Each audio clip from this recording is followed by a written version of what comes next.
In a dusty corner of the Roman Empire, a carpenter-turned-teacher stepped into history.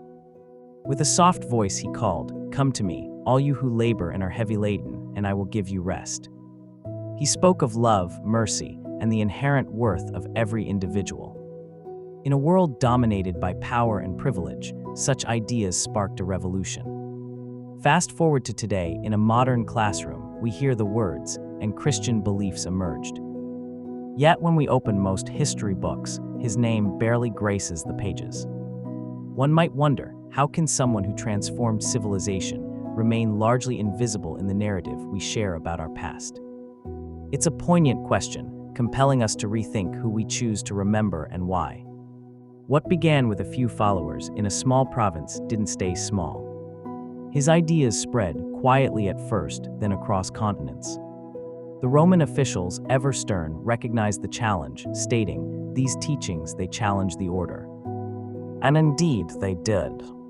Belief in the value of every person inspired early Christians to rescue abandoned infants, care for the sick, and shelter strangers. An early Christian woman whispered, as she tended a fevered child, "Every life matters."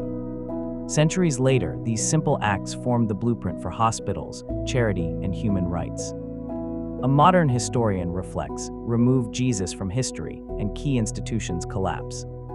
So if his influence is everywhere, why isn't it clearly taught?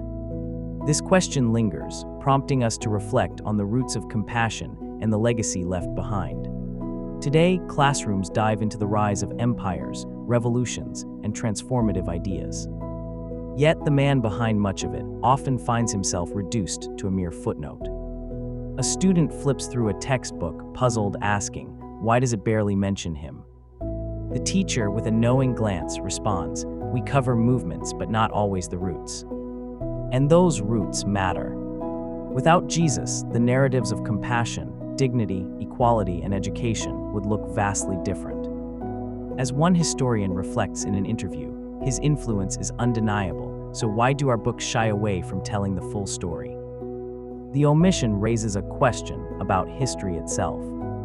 Let's not ignore the vital role he played, for it shapes not just our past, but our present and future as well. Let me leave you with a question.